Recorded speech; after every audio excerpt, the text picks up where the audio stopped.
जय हिंद बच्चों, आपका स्वागत है और मेरा नाम है मामा। और आज मैं कक्षा 10 गणित अध्याय 3 दो चर वाले रैखिक समीकरण युग्म को शुरू कर रहा हूँ। इस वीडियो में मैं बात करूंगा कि इस अध्याय को पढ़ने के लिए आपको क्या क्या आना चाहिए। तो इसमें हम पूरा डिटेल में शुरुआत करेंगे। इसके बाद 3 वीडियो और आएंगे जिनमें हमारी प्रश्नावली होंगी। वीडियो का डिस्क्रिप्शन में लिंक मिल जाएगा, वहां से आप जाके उन तीनों वीडियो को देख सकते हैं। चलिए शुरू करते हैं। तो जैसा कि अध्याय का नाम ही है दो चर वाले रैखिक समीकरण युग्म, तो अभी हम पिछले अध्याय में हमने पढ़ा रैखिक बहुपद पढ़ा था। तो रैखिक बहुपद क्या थे? जैसे 2x + 3, ये क्या होता था? रैखिक बहुपद होता था। क्यों होता था? क्योंकि इसकी घात क्या थी? 1 थी। ठीक है, पर यहाँ पे क्या है? सिर्फ एक ही चर है। अब जब हम पढ़ेंगे उसमें होगा जैसे 2x + 3y होगा। अब इसमें क्या हो गया? घात तो इनकी एक ही है, पर इसमें चर क्या हो गए? 2 हो गए। तो इसलिए बोला गया इसको दो चर वाले रैखिक। अब समीकरण मतलब बराबर में कोई अंक रख दो, मान लो 6 रख दिया तो यही हो जाता है बहुपद। को बहुपद के आगे बराबर लगा के कोई अंक रख दो, वही बन जाता है समीकरण। तो ये आपका क्या बन गया? दो चर वाले रैखिक समीकरण। अब यहाँ पे युग्म दिया गया है। युग्म का मतलब दो होंगे, पेयर में होंगे। तो मान लो एक समीकरण तो आपका ये हो गया। दूसरा मैंने ले लिया 3x + 4y = 8, ये 2। तो इसी तरीके से आपके दो समीकरण युग्म दिए जाएंगे, दो चर वाले। चर का मतलब एक, यहाँ पहले एक हमने पढ़ा था, ठीक है, बहुपद के अंदर। अब यहाँ पे दो दो चर हो जाएंगे और दोनों क्या कह रहेंगे? रैखिक रहेंगे। समीकरण क्या रहेगा? पेयर के रूप में रहेगा। दो समीकरण रहेगा और इनका हमें हल निकालना है इस प्रश्नावली के अंदर। इसमें कुल 3 मेथड है, हम तीनों के बारे में डिस्कस करेंगे इसी वीडियो में, और वही तीनों मेथड आपकी प्रश्नावली में यूज हो रहे हैं। ठीक है, चलो इसका आता है सामान्य रूप। सामान्य रूप किसका? दो चर वाले रैखिक समीकरण युग्म का। जैसे ये आपका 2x + 3y = 6 है, तो इसको a1x + b1y + c1 = 0 इस तरीके से मान लेते हैं। ठीक है, इसका सामान्य रूप। जिस तरीके से बहुपद के अंदर हमने सामान्य रूप बनाया था, उसी तरीके से इसमें भी होता है कि ये इसी की रूप का है। और इसी तरीके से a2x + b2y + c2 = 0। तो ये इसके सामान्य रूप है। दो समीकरण इस तरीके से आपके दिए जाएंगे और फिर इन्हीं का आपको निकालना है सॉल्यूशन। दो चर वाले रैखिक समीकरण युग्म को हल करने की विधि। तो यहाँ पे हमें 3 विधियां पढ़नी है और उन्हीं से हल करना है। तो सबसे पहली विधि है आपकी आलेख विधि।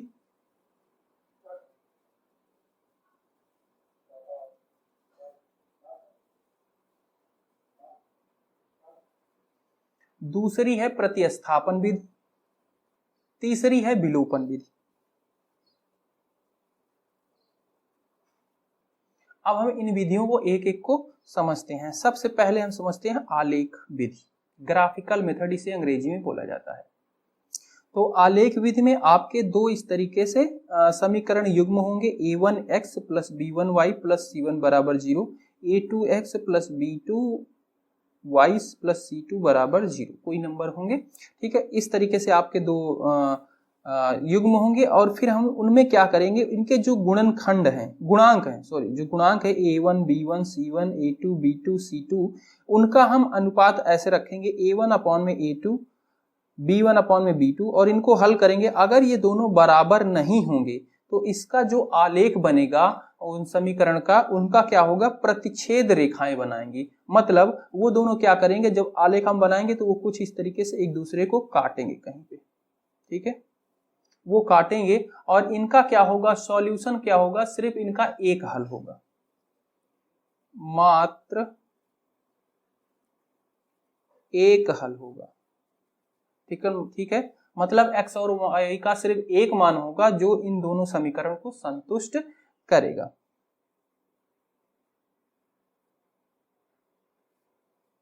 और अगर a1 में a2 बराबर होगा b1 में b2 बराबर होगा c1 में c2, तो इस स्थिति में कोइंसिडेंट लाइन होंगी। ठीक है, कोइंसिडेंट मतलब एक दूसरे के ऊपर रखी होंगी। कोइंसिडेंट लाइन होंगी। ये कैसी होंगी, एक रेखा होगी, ठीक है, एक समीकरण की एक रेखा बनेगी और दूसरी की भी इसी के ऊपर बन जाएगी, ठीक है, दूसरे वाले की भी इसी के ऊपर बन जाएगी ये, ठीक है। इसको बोलते हैं कोइंसिडेंट लाइन। इसमें क्या होगा, हल कितने होंगे, इसमें मेनी हल होंगे, मतलब ये दोनों एक ही दूसरे के ऊपर है तो इसके ऊपर जितने बिंदु हैं सारे इसके सॉल्यूशन होंगे। तो इसमें क्या होगा, मेनी, बहुत सारे हल होंगे।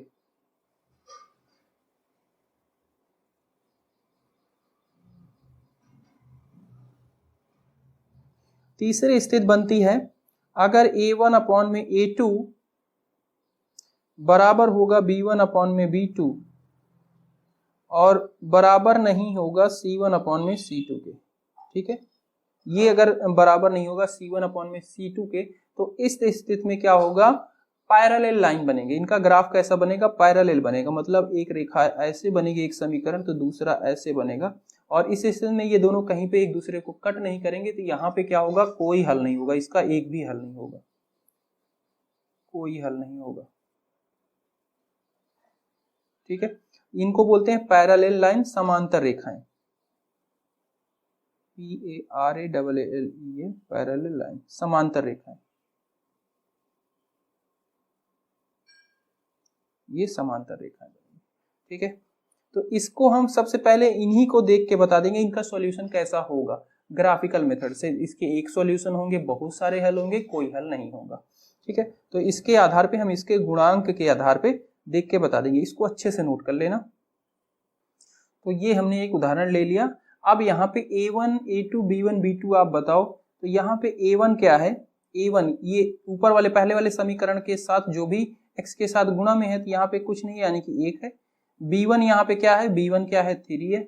c1 क्या है, c1 यहाँ पे c कुछ भी नहीं है, क्यों नहीं है, क्यों नहीं है इस 6 को इधर लाओ, क्योंकि बराबर में हमें 0 रखना होता है, तो इस 6 को इधर लाओगे तो क्या हो जाएगा, माइनस का 6 हो जाएगा, तो c1 क्या है माइनस का 6। इसी तरीके से a2 क्या है 2 है, b2 क्या है माइनस का 3 है, ये 12 c1 है, ये इधर आएगा क्योंकि हमारा जो सामान्य रूप था उसमें इक्वल के बराबर के उधर क्या रहता था, 0 रहता था, इसको इधर लाएंगे तो ये हो जाएगा क्या, माइनस का 12, तो ये हो जाएगा माइनस का 12। अब हम पहला वाला देखते हैं कि a1 अपॉन में a2, तो a1 हमारा है 1, a2 है 2 बराबर b1 अपॉन में b1 है 3 और b2 है माइनस का 3, तो ये क्या है, बराबर होंगे क्या, इसको कट करेंगे तो ये एक ही हो जाएगा, 1/1, जो कि बराबर नहीं है, मतलब इसका सिर्फ एक हल होगा, ठीक है। कि कैसी इसका आलेख कैसा बनेगा, प्रतिच्छेद करेंगे, ठीक है, प्रतिच्छेद करेंगी रेखाएं, कुछ ऐसे आलेख इसका बनेगा, एक दूसरे को कट करेंगे और इसका सिर्फ एक हल होगा। तो चलो अब हम इसका हल निकालते हैं।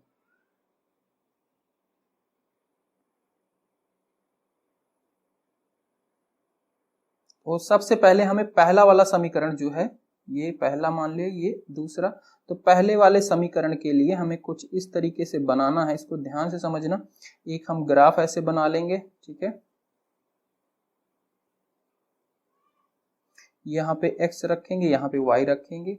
एक बार x का मान हमें 0 रखना है इसके अंदर, ठीक है, इस समीकरण के अंदर, पहले वाले समीकरण में, और एक बार y का मान 0 रखना है। तो सबसे पहले हम अगर x का मान इसके अंदर 0 रखेंगे तो यहाँ पे x है, x की जगह पे 0 हो जाएगा, प्लस में 3y बराबर 6, यानी कि ये सिर्फ 3y, 3 को उधर भेजेंगे 6 में भाग हो जाएगा, y का 6 में भाग हो जाएगा, 3 दूनी 6, यानी कि y का मान 2 आ जाएगा, ठीक है। तो जब हमने x का मान 0 रखा तो y का मान क्या आया है, 2 आया है। इसी तरीके से जब y का मान 0 रखेंगे, यानी कि इस y का मान 0 रखेंगे तो यहाँ पे x बचेगा, गुने में 3y की जगह पे 0 बराबर 6, तो ये 0 के साथ गुना होके पूरा 0 हो जाएगा, यानी कि इधर बचेगा x बराबर 6, ठीक है, यानी x का मान क्या आया, 6 आया। तो जब हमने y का मान 0 रखा तो x 6 आया। इस तरीके से हमारा एक तो ये निकल गया। दूसरी वाली रेखा के लिए, दूसरी वाली रेखा है 2x माइनस 3y बराबर 12, उसके लिए भी इसी तरीके से एक ग्राफ, ठीक है, इसमें x इसमें y, एक बार x का मान 0 रखो तो यहाँ पे 2 की जगह पे, 2 के बाद x की जगह पे 0 रखेंगे, यानी कि 2 गुना 0 हो जाएगा, माइनस का 3y बराबर 12, 2 के साथ 0 का गुना होके 0 हो जाएगा, यानी कि माइनस का 3y बराबर 12। 3y क्या है, y के साथ गुना में है, 3 तो उधर भेजेंगे भाग में हो जाएगा, यानी कि 12/-3 हो जाएगा। इधर y 3 चौक 12, यानी कि y का मान आ जाएगा -4, क्योंकि माइनस नीचे बचा हुआ है तो वो माइनस ही रहेगी पूरे संख्या। यानी कि जब x का मान हमने रखा 0 तो y का मान आया -4। इसी तरीके से अब y का मान 0 रखेंगे तो y का मान इसमें 0 रखेंगे तो ये बन जाएगा 3x - 3y, y की जगह पे 0 बराबर 12। 3 का 0 के साथ गुना होगा 0 हो जाएगा, यानी कि 3x बराबर 12 और x बराबर 12/3, तो 3 चौक 12। ठीक है, तब इस स्थिति में क्या आ जाएगा, सॉरी यहाँ पे 2 है, 2x है, 2x यहाँ पे 2x, तो 2 इधर आ जाएगा भाग में, तो 2 छेंग 12, 2 छेंग 12, तो यानी कि y x का मान यहाँ पे आ गया 6। तो यहाँ पे जब हमने y 0 रखा तो x आया 6। तो इसका अब हमें ग्राफ बनाना है, तो ग्राफ बनाते हैं। तो कुछ हमारा ये होता है कार्तीय तल जिसको बोलते हैं, ठीक है, जिसमें ये होता है हमारा x एक्सिस, ये होता है y एक्सिस, इधर होते हैं x एक्सिस के धनात्मक संख्याएं 1 2 3 4 5 6, इधर होती हैं y एक्सिस की धनात्मक संख्याएं 1 2 3 4 5, ठीक है, इधर होती हैं माइनस वाली x एक्सिस की संख्याएं 2 3 4 5, माइनस वाली 1, इधर 1 2 3 4 5 6, इधर भी 1 2 3 4 5, -1 -2 -3 -4 -5, 1 2 3 4 5, -1 -2 -3 -4 -5। ठीक है, अब देखो, अब ये बिंदुओं को इस पे रखो। जब x हमारा 0 था तो y क्या है, 2 है। पहले वाले समीकरण के लिए बना रहे हैं, तो x हमारा 0 है तो y क्या है, 2 है। तो x अक्ष हमारा जब 0 है, यानी कि x अक्ष की तरफ हम बिल्कुल नहीं जा रहे, यहाँ पे हैं, तो y क्या है, 2 है, तो y क्या है, 2 है। तो यानी कि एक बिंदु तो हमें ये मिल गया, ठीक है, एक बिंदु हमें ये मिल गया। ठीक है, इसी तरीके से जब x हमारा 6 है तो y क्या है, 0 है। तो x जब 6 है तो x हमारा 6 है, y अक्ष पे कितने जा रहे हैं, 0 0, यहीं पे ये वाला बिंदु 0 होता है, तो यानी कि ये हमारा दूसरा बिंदु मिल गया। ठीक है, अब हम क्या करेंगे, इन दोनों को मिला देंगे।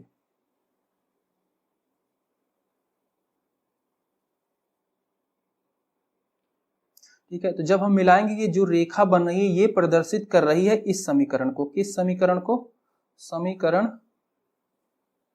x + 3y = 6, इसको प्रदर्शित कर रही है ये वाली रेखा। ठीक है, अब दूसरी वाली रेखा के लिए सेम चीज, इसमें जब हमारा x 0 है तो y क्या है, -4। x अक्ष पे हम कधर नहीं जा रहे, न इधर न इधर, सिर्फ y अक्ष पे जाना है -4 पे। तो 1 2 3 4 ये रहा, ठीक है, y अक्ष पे सिर्फ ये रहा।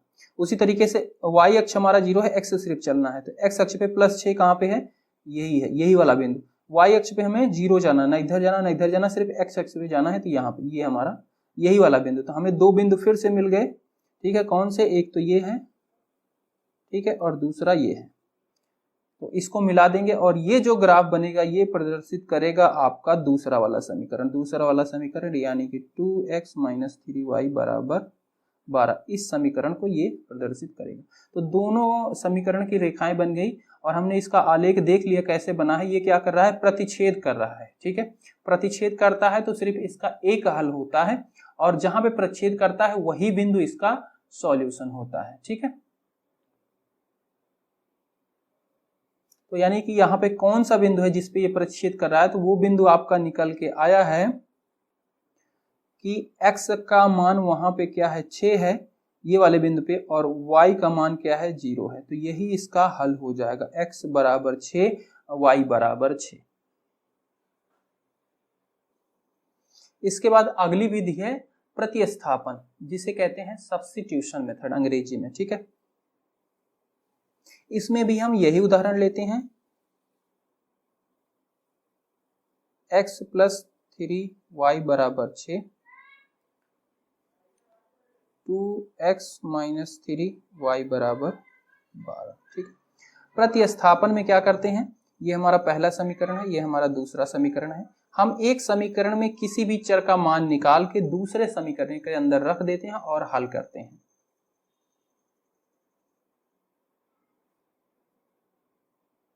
तो हम इसमें क्या कर रहे हैं, समीकरण 1 से x का मान निकाल ले रहे हैं। तो यहाँ पे लिख देते हैं समीकरण 1 से x का मान निकालेंगे, यानी कि यहाँ पे x बराबर क्या बचेगा, इस 3y को उधर भेज देंगे। तो उधर भेजेंगे तो ये 6 में क्या हो जाएगा, माइनस हो जाएगा, क्योंकि यहाँ पे प्लस है। तो यहाँ से x बराबर हो जाएगा 6 माइनस 3y, क्योंकि वहां जाके माइनस हो जाएगा। तो इसको हम बना लेते हैं तीसरा समीकरण। अब इस तीसरे समीकरण को क्या करेंगे, दूसरे वाले समीकरण में इसका मान रख देंगे। तो ठीक है, x का मान समीकरण दूसरे में रखने पर, ठीक है, दूसरे में रखेंगे। दूसरे में क्या है, 2x है, x की जगह पे 6 माइनस 3y रख देंगे, माइनस में 3y बराबर में 12। इसको हल करेंगे, अंदर ये गुना हो जाएगा तो 6 दूनी 12 हो जाएगा, माइनस 3 दूनी 6y हो जाएगा, और माइनस में 3y बराबर में 12। और यहाँ पे तो इस 12 को उधर भेजेंगे, ये क्या है, प्लस में है, इधर इसके आगे कोई सिंबल नहीं लगा, मतलब प्लस में है। उधर जाके ये माइनस हो जाएगा, ठीक है। तो 12 उधर जाके ये 12 में से माइनस हो जाएगा, ठीक है। और इधर क्या बचा, माइनस का 6y माइनस का 3y। तो माइनस माइनस क्या हो जाता है, प्लस हो जाता है। जो बड़ी संख्या होती है उसका सिंबल लगता है। बड़ी संख्या है 6, माइनस सिंबल है, यानी कि माइनस लगेगा, और 6 और 3 जुड़ जाएंगे तो 6 3 9 हो गए, ठीक है। अब इस y को इधर क्या हो गया, इधर 6 में 12 में से 12 गया 0, इधर y बचा। अब ये 9 क्या है, माइनस 9 y के साथ गुना में है, उधर भेजेंगे भाग हो जाएगा, यानी कि y बराबर इधर क्या हो जाएगा, माइनस का 9 0 में भाग हो जाएगा। और जब कोई चीज किसी 0 में किसी चीज से भाग होती है या गुना होती है तो हमेशा जवाब क्या आता है, 0 आता है। तो यानी कि y का मान यहाँ से आ जाएगा आपका 0, ठीक। अब इस y के मान को समीकरण 3 में रख देंगे, ठीक है।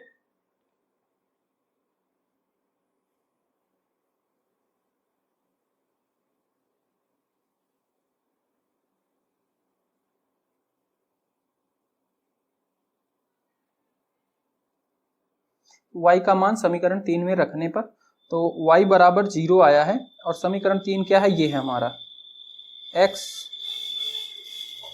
बराबर 6 माइनस 3y, y की जगह पे रख दो 0, ठीक है। तो ये हो जाएगा 6। अब 3 का 0 के साथ गुना हो जाएगा तो 0 ही हो जाएगा, तो यानी कि 6, यानी कि x का मान क्या आ गया, 6 आ गया। तो इसका भी देखो हल आ गया, y का मान 0 और x का मान 6। तो इस तरीके से आपका प्रतिस्थापन विधि काम करता है। तो इसमें भी हल वही आएगा, सेम आएगा, x का मान 6, y का मान 0 ही आएगा। अगली विधि है आपका विलोपन विधि। विलोपन विधि एलिमिनेशन मेथड कहते हैं इसे अंग्रेजी में। इसमें भी हम उदाहरण सेम वही लेते हैं, x प्लस 3y बराबर 6, 2x माइनस 3y बराबर 12। ये आपका पहला समीकरण, ये आपका दूसरा समीकरण। इसमें क्या करते हैं, किसी एक चर पद को हम विलोप कर देते हैं, उसको गायब कर देते हैं, ठीक है। किसी एक चर पद को गायब कर देते हैं, चाहे x को कर दो चाहे y को गायब कर दो। अब गायब कैसे कर सकते हैं, अगर इसमें हम देखते हैं जैसे कोई चर क्या हो, बराबर हो, तो जैसे ये 3y और यहाँ पे भी 3y, दोनों में क्या है, बराबर ही है। यहाँ पे माइनस में, यहाँ पे प्लस में है, बस इतना अंतर है, ठीक है। तो अब इसमें हम प्लस माइनस में से क्या कर सकते हैं दोनों समीकरण का, ताकि एक पद गायब हो जाए आसानी से। तो अगर हम इन दोनों समीकरण को जोड़ दें तो ये दोनों तो जुड़ जाएगा, ये क्या है, एक प्लस में है एक माइनस में है, और ये हो जाएगा गायब, खत्म हो जाएगा, ठीक है। या फिर इसको दूसरी तरीके से भी कर सकते हैं, अगर हम चर वाले को बराबर करना चाहें, सॉरी x को बराबर करना चाहें, तो x यहाँ पे x ये यहाँ पे 2 है, तो क्या करें, हम पहले वाले समीकरण में 2 से गुना कर दें, तो यहाँ पे 2x हो जाएगा, पूरे में फिर गुना हो जाएगा। और फिर क्या कर दें, पहले वाले समीकरण से दूसरे वाले समीकरण को घटा दें, क्योंकि 2x यहाँ पे भी 2x यहाँ पे भी है, जब घटता है तो एक का सिंबल चेंज हो जाता है। अगर ये प्लस का है तो ये माइनस का हो जाएगा, जैसे ही माइनस का होगा फिर ये कैंसिल होकर x वाला पद गायब हो जाएगा। और चाहे तो हम डायरेक्ट ऐसे जोड़ दें, तो यहाँ पे प्लस माइनस में है ही, ये वाला गायब हो जाएगा। दोनों मेथड काम करता है अच्छे से। तो चलो मैं सबसे पहले आपको पहले वाले मेथड से ही बता देता हूँ सीधे से, मतलब जो इसमें बराबर है हम डायरेक्ट क्या करते हैं, देखो इसमें समीकरण 1 और 2 को जोड़ देते हैं बस,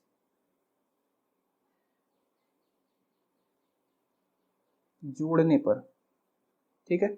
यहाँ पे है x प्लस 3y बराबर 6, ये है 2x माइनस 3y बराबर 12। जोड़ने पे कोई सिंबल नहीं बदला जाता है। यहाँ पे ये चर क्या है, x, इसमें जो समान चर होते हैं वही जोड़ते हैं, x x में ही जुड़ेगा, y y में ही जुड़ेगा। तो यहाँ पे क्या है, ये प्लस का 2x प्लस का x, तो ये क्या हो जाएगा 3 x हो जाएगा। ये प्लस का है, ये माइनस का है, और दोनों क्या है 3y 3y, तो ये क्या हो जाएंगे, कैंसिल हो जाएंगे, यानी कि 0 हो जाएंगे। बराबर यहाँ पे 6 और यहाँ पे 12, 6 12 ये दोनों भी जुड़ जाएंगे, दोनों प्लस में है तो जाहिर सी बात है जुड़ जाएंगे, 18 हो जाएगा।